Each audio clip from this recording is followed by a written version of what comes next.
Hi, my name is Brian and I own a small computer repair shop in South Florida, and today we are going to dismantle a Toshiba PSLE 8U-02P01D.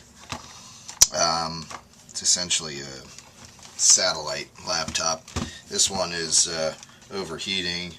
Well, maybe it's not a satellite. Yeah, I know it is a satellite.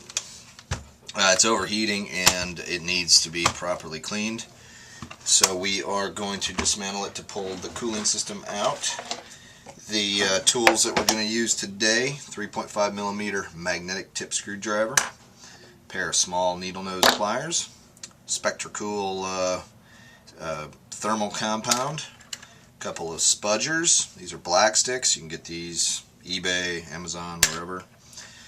Metal dental tool, may or may not need that. Some original dust off spray. I get mine at Costco in the big packs. Some alcohol swabs. I get these at Walgreens or CVS or something in bulk. These are used to clean off the old thermal compound. And this is something I developed. It's a little tackle box bin that's got different sections inside of it that are labeled for the types of screws that we're going to be pulling out of this machine, so that we don't get them mixed up. And I always just set that aside, and as we're pulling things apart, the screws go in there, and then that way there's nothing left over, and a long screw doesn't get put into a short space, and so on. So anyhow, let's get started. We're going to pull the power and the battery from the unit. That is the first step. We're going to set that aside and pull off the plastic bottom panels. Set those aside. On this model there's only, looks like two, one for the memory and one for the hard drive. We're going to go ahead and pull those off, set those aside, and I'm going to pull the hard disk out. It's pretty straightforward. Spudgers are used to separate the little tongs for the RAM. Those go in the bin lid. Pull those out. Whenever I do that, I always run my fingers across the RAM a little bit just to clean off any dust or debris or anything that's built up on that. Sometimes that can wreak havoc with a machine. A lot of people don't think about that, but you really should. Next, we're going to remove every screw that we can see down here. So we're going to get started with the bottom panel screws. I have a section in my bin that's called bottom panel, and every screw that comes out of the bottom panel is going to go into that bin. And you can see the reason why the tip is magnetic is to hold these little screws and stuff to the screwdriver. And I've got a video on how to take a regular screwdriver and turn it into a magnetic tipped screwdriver. This one's losing its magnetism. I don't know if I have another one that has a better magnet on it. I'll try this one. They do lose their sensitivity after a while, and then you have to redo it. Let me try this one.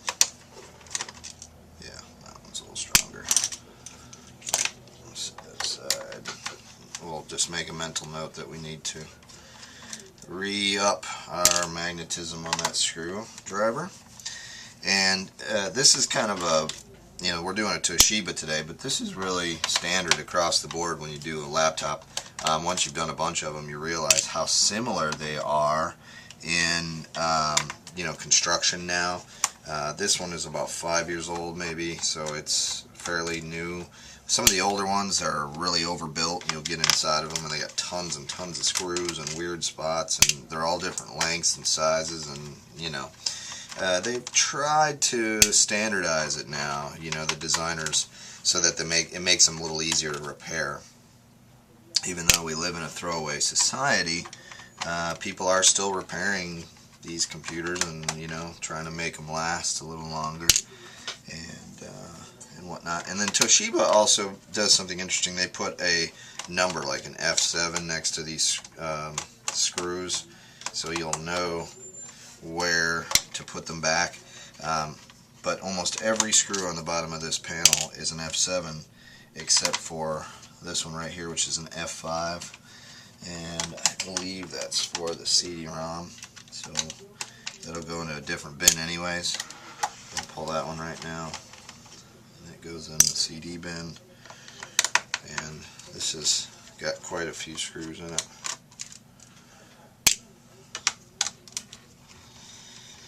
Yeah, like I said, just take your time, pull these all out, and double check, triple check that you got them all out, because if you miss a screw, it's going to be a headache.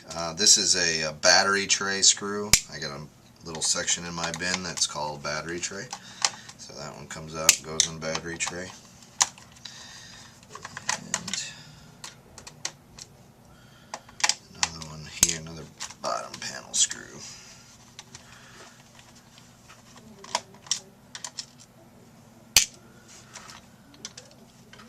I'm just double checking my screw holes. I always miss one or two. It's real common.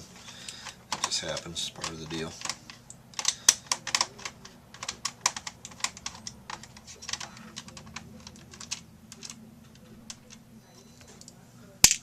And there's a couple back here holding the LCD in. F7 screws, they're hinges. I'm going to go ahead and pull those also. Oops. Put that in the hinge bin. We'll know where it came from. Pull this one out also. And I'm just double checking. Make sure I got everything. Okay. Alright, that looks good. We're going to flip over the laptop. And it's been a while since I've done one of these Toshibas. But pretty much every laptop now is of the same design, and once you get all those screws out, you need to pull off the top panel, and I'm not sure exactly how they want us to do this. It might be pulling the keyboard first, or maybe not. Maybe it's this bezel piece.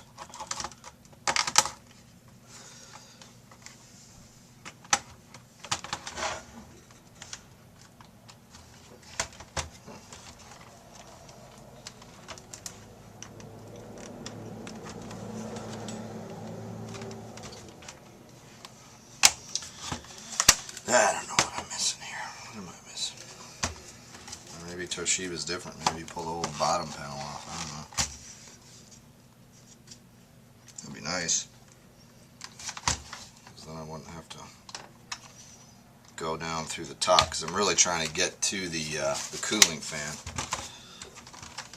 It's got to be through the top.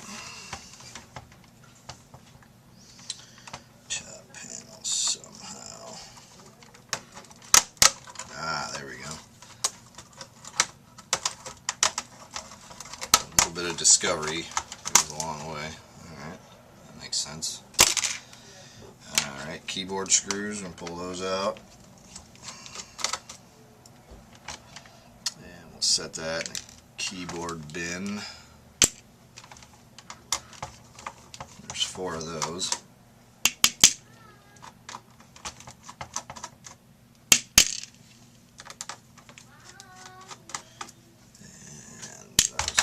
There,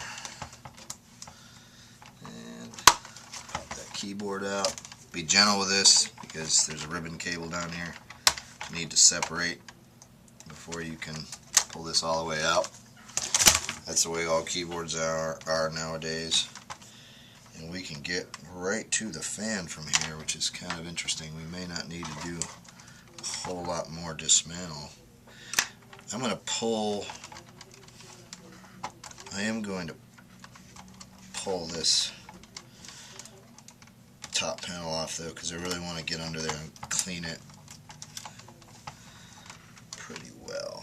So we're going to just unplug all these little devices here and pull up on this top panel.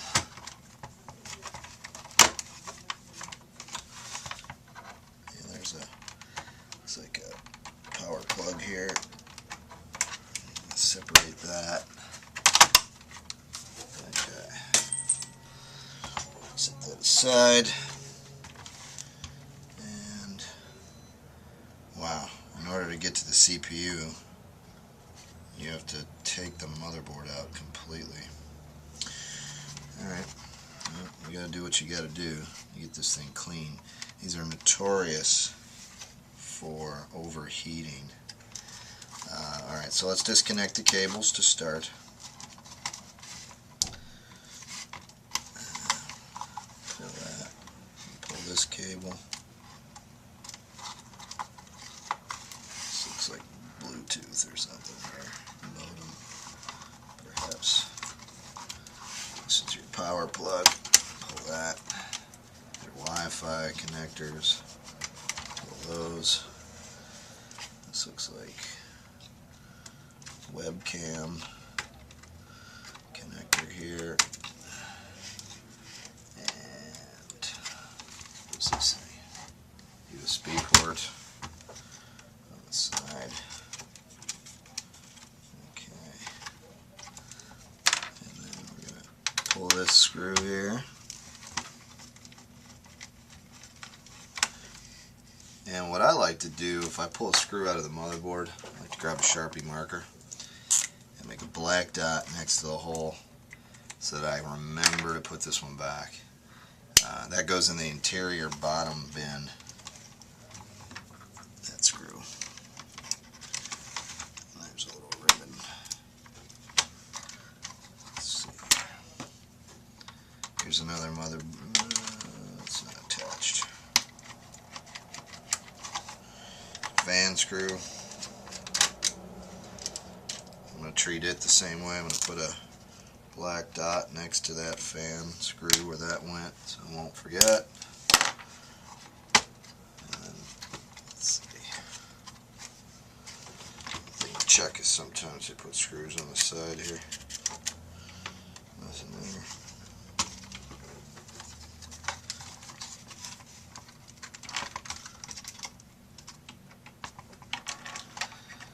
Be real gentle, go real slow.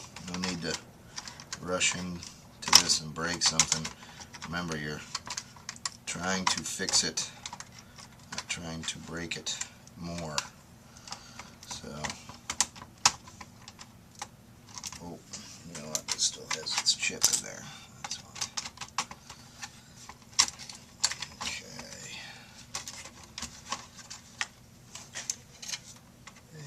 And we've got our motherboard out. Okay. Alright, so now set this case aside and we're gonna blow this fan clean. Fan doesn't look too bad. And all the cooling fins, those don't look too bad either. What we're really after is this this chip in this cooling system here, and we want to get that out and clean off the thermal paste and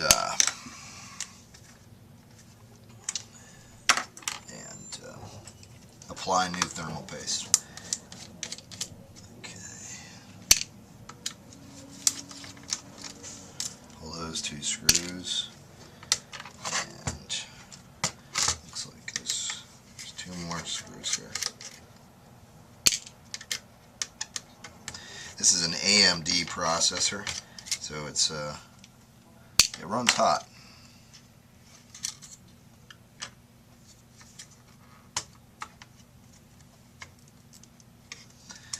And it's just like kind of a pain when your machine keeps shutting down. This isn't my laptop. This is for a client, but I'm refurbishing the laptop for them and making it like new. Pull this whole scenario out. Okay. Alright, so we can see a couple of things here. This is the chip, this is the graphics processor. And you can see there is a little piece of foam here. This is like a cooling / insulator, isolator type situation. And this has got, you know, they put these little pads on there. Those usually are not the greatest thing in the world. They don't usually cool all that well. And this one is like deteriorating, so I'm going to take it out, set it aside, and we're going to use our alcohol prep swabs. We're going to clean off the old thermal paste off the CPU. These are alcohol swabs, and the reason why we use alcohol is because it evaporates really fast. And then we just take a little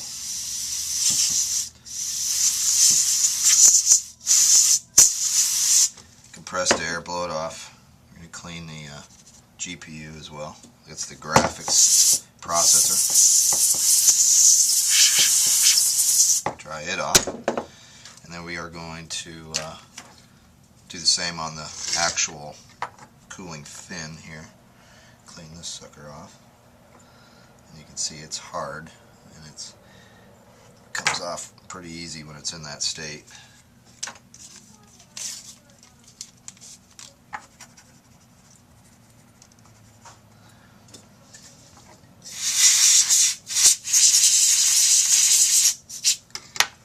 Okay, so that's that, and then we're going to take our SpectraCool. We're going to apply a dab of it right to the GPU, and we're going to create a dab, an X pattern on the CPU, and we're going to kind of move that paste around a little bit with the tip of the syringe so we can guarantee that it's covered right. And then we are going to reassemble this. Make sure I'm doing this right here. Okay. And I kind of move it around just to kind of seat that there. Take this guy and set it down. This is the piece that holds down the CPU there. And this is the fan. Kind of want to fit that all together.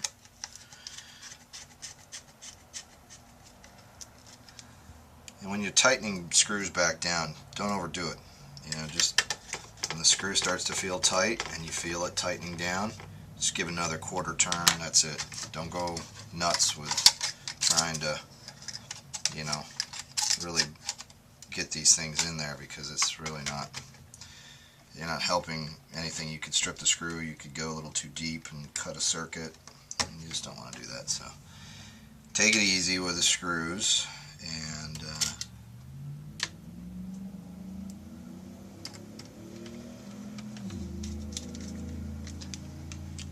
so now we're just going to go in the reverse.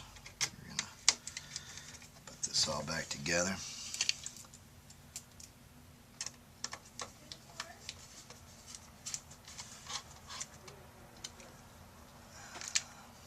You can see why that magnetic tip, how it helps you in the process of doing this, because it really saves time. Alright, so now we get that back together there, and we're going to bring up our case again here.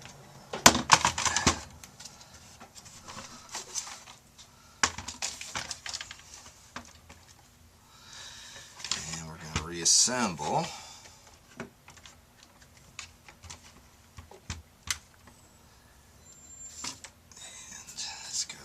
This upside down.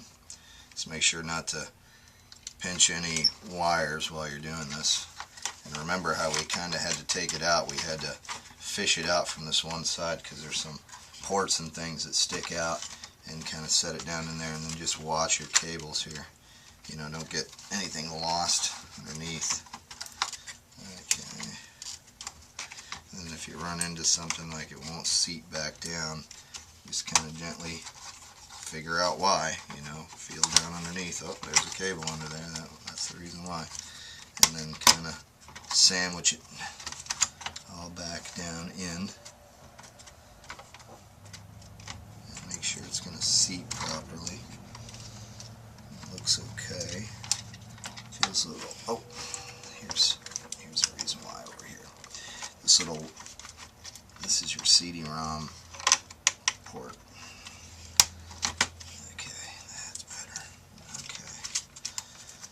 And we're going to just take an inventory quick and make sure everything looks right.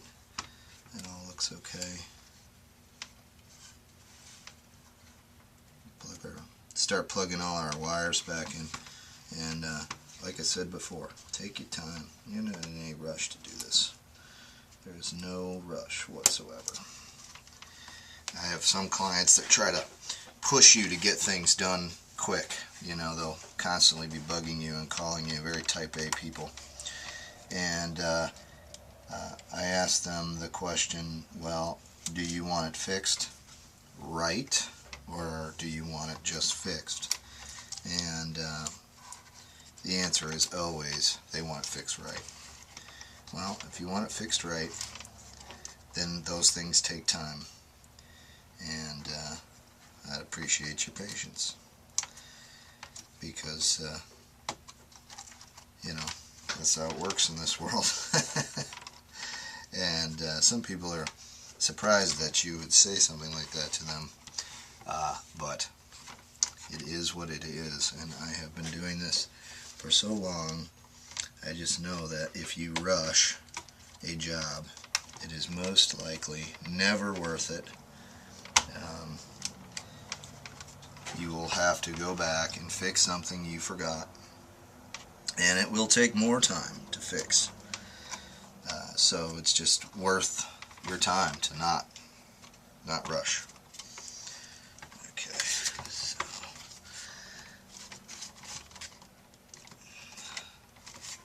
I notice that this fan is not quite seated. There we go. On this side, looks like maybe this whole side is not seated right.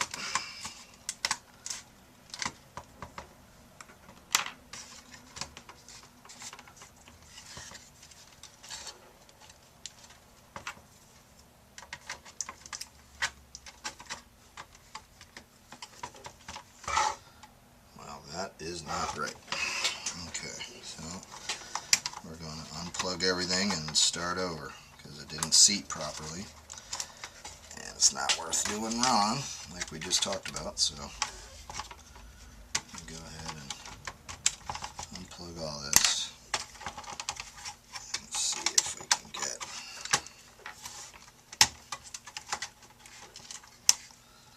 this little guy here. Is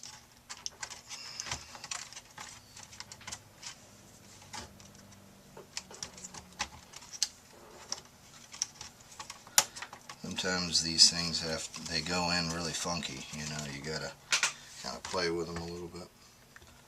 Alright, so that side looks okay now, but this side does not. So we're going to unplug the CD-ROM, and we're going to set that up that way. And then we're going to slide this side down.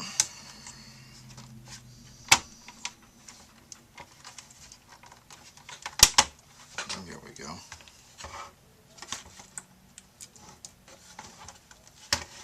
Okay, that looks acceptable.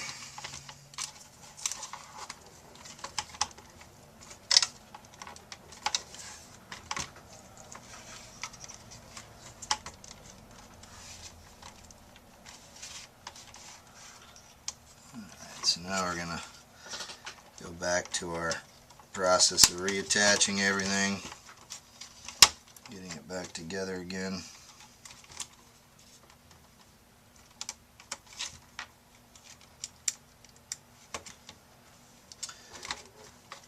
that's the thing with this kind of work too, is it's not really for the impatient. You know, a lot of people try to rush this, they become frustrated. So set aside an hour or two, you know, to take these projects on. And if you're not really technically savvy and you're not good with tools, don't attempt this. Take it to a computer guy, somebody like me in your local area that will assist you in doing this type of work. Not every shop is going to be able to handle this type of work. There's some shops that, you know, won't handle it. I like it. I actually enjoy doing it, so I offer it to my clients. But some shops won't even consider it. They want the easy work, the easy money, and I get that. I totally understand that, but not me. I enjoy the challenge of it and the mechanics of it. Okay, just double check our alignments. Everything looks good. Alright, and all our cables look like they're plugged in. I'm going to just double check, triple check. I don't want to have to take this thing apart again. And we're going to reapply our lid on top here. And while you're putting this on, don't try to click it in just yet. Just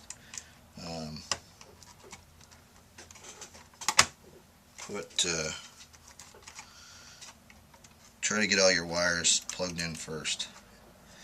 You know, take the time to do that, and then once those are all down and in, then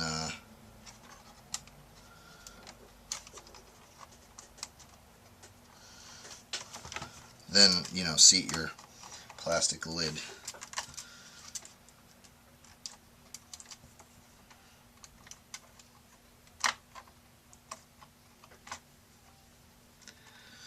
Okay, so those are all in, that's all in, that looks okay.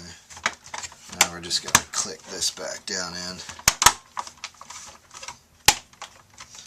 You kind of hear it all popping back together. Okay, that's all there. Now we're going to put our keyboard back in. Try to be as gentle as you can with this ribbon cable. Keyboards are 30 to 50 bucks to replace, and that just doesn't make sense. So just be gentle. Click that into place.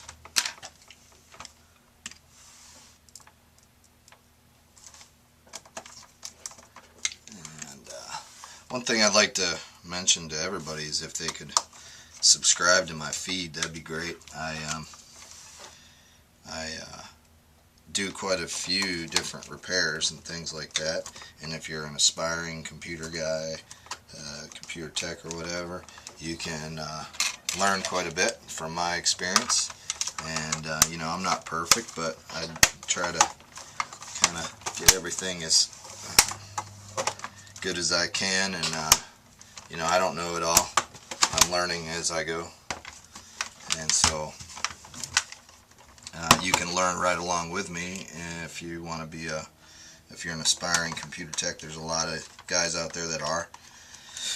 And when I was doing this kind of work 10 years ago, there was not a YouTube to refer to, or maybe there was, I don't know, to see it. YouTube was probably in its infancy 10 years ago, and so I wasn't able to refer to this type of thing. I just kind of had to learn on my own. And that can be scary, you know, at times, like when you're trying to figure something out and you have nothing to refer to other than like a 300-page manual that you got from the manufacturer about how to take something apart. But I don't, as you can see, I don't use a schematic anymore. I just kind of go for it and hope for the best, and that works out for me. I mean, I wouldn't attempt that if you didn't know all this, you know, if you hadn't been down these roads before. I think it's important to get a few under your belt by reading the manual and doing that and so on, or watching these types of videos, and you know, you can gain some experience by, you know, just by simply watching YouTube. For the sake of time, I'm actually just gonna you know, put these last, you know, the corner screws in and just button this thing down, and then we're gonna plug it all back in and turn it on and see how the fans are running and things like that. So I'm just going to put a few screws in it just to hold it together, and then I'll put the RAM back in. I figure you don't need to watch me putting all those screws back in. So put the RAM back in, seat that tightly, put this hard disk in, snap everything into place, put the cover back on the hard drive, because this hard drive actually doesn't have a mounting screws in it. It's just kind of sits in there, so it snaps in, but it's not real secure. Alright, put the battery back in, flip it over, power plug here.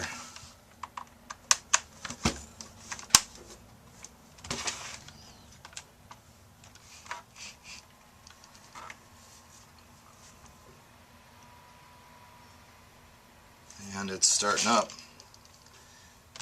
Screen's quite dusty on this.